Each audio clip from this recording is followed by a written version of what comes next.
ഇന്നത്തെ കുട്ടികളുടെ വിദ്യാഭ്യാസത്തെക്കുറിച്ച് എനിക്ക് പറയാനുള്ളത്, പണ്ട് കാലത്ത് നമ്മുടെ വീട്ടിൽ അച്ഛനും അമ്മയും അവർക്ക് നല്ല കെയർ കൊടുക്കുമായിരുന്നു.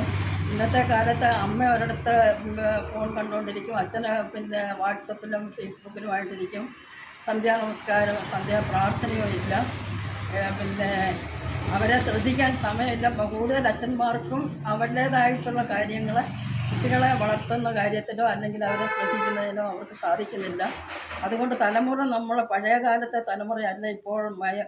ലഹരിക്കും മയക്കുമരുന്നിനും അടിമയായിട്ട് കുട്ടികൾ പോവുകയാണ്.